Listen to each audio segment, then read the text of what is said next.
Olá, alunos do sétimo ano, tudo bem?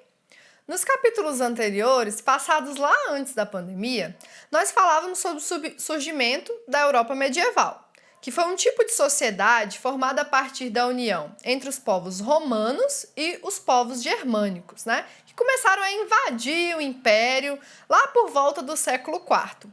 Lembrando que nós estamos falando de uma sociedade europeia, Europa medieval. Os outros lugares estavam vivendo outro tipo de sociedade.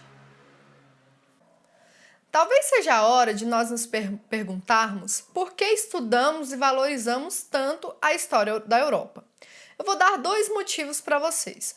Primeiramente, é porque a disciplina História, tal qual nós conhecemos, a passagem do tempo, a periodização, aquela divisão clássica em períodos, Antiguidade, Idade Média, Idade Moderna, Idade Contemporânea, tudo isso foi criado pelos europeus.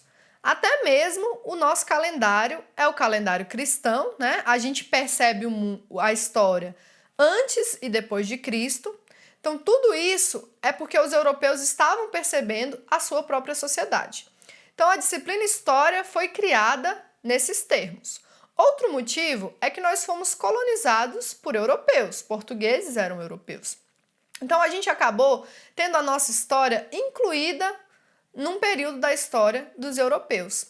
E, além disso, nós nos parecemos muito mais com os europeus hoje do que com os indígenas que eram os nativos da América na época da chegada dos europeus aqui, certo?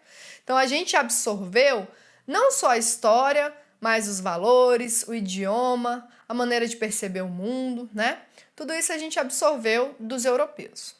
Então, como eu disse, para estudar história, a gente segue essa periodização, essa cronologia, que vai da pré-história até a idade contemporânea, A história do Brasil mesmo, ela só vai ser incluída como nessa periodização a partir do momento em que os europeus chegam aqui na América, que eles chamam de descobrimento, e começam a fazer a colonização.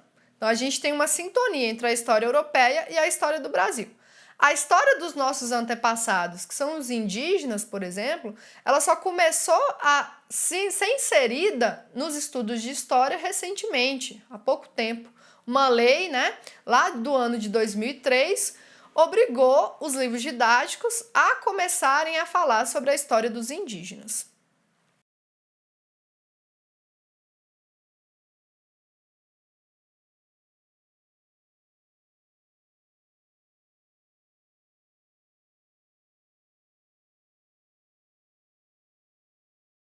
Depois de saber disso, significa que eu tenho que me revoltar contra a história, não querer mais saber de estudar nada disso? Pelo contrário, gente, agora mesmo é que vocês precisam se interessar pela história. Porque é somente quando a gente percebe que todas essas relações foram construídas ao longo do tempo, é que a gente sabe que nada disso é natural, O racismo, por exemplo, ele existe porque lá atrás, lá na época da colonização, os escravos foram trazidos lá da África, e foram escravizados, e isso gerou muito preconceito com relação a essa etnia. E isso perdura no nosso país até os dias de hoje. Então, a gente precisa estudar história justamente para saber as origens desses preconceitos e tentar combatê-los. É importante a gente refletir sobre tudo isso para valorizar nossa própria história e também respeitar a diversidade étnica e cultural que existe no nosso país. Ainda existe muito a escrever sobre isso, Principalmente se a gente for tentar resgatar a visão daquelas pessoas que não puderam falar por si próprias, dos indígenas, dos descendentes de africanos e etc. Mas, voltando ao currículo, chegou a hora de falarmos sobre a Idade Moderna, que é um período que veio depois da Idade Média, que aconteceu na Europa, certo? Muita coisa aconteceu que abalou as estruturas da Idade Média a ponto de acontecer essa mudança de período para a Idade Moderna ou modernidade, como nós também podemos chamar.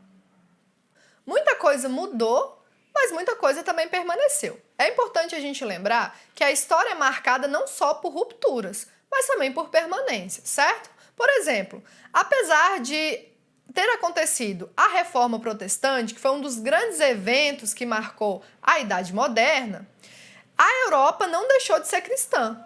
Apenas a Igreja Católica perdeu o monopólio, perdeu o controle absoluto sobre essa religião naquele continente.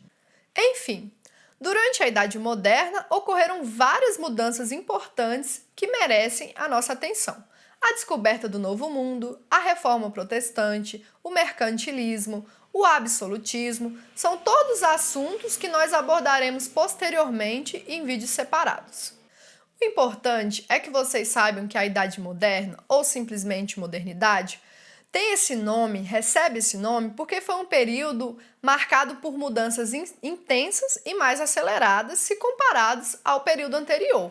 A Idade Média, por exemplo, durou cerca de 1000 anos, mas não teve mudanças muito drásticas. Durante a modernidade, o mundo começou a construir as bases da sociedade que nós temos hoje. Por isso, a modernidade ela é relacionada à mudança, à aceleração, à novidade.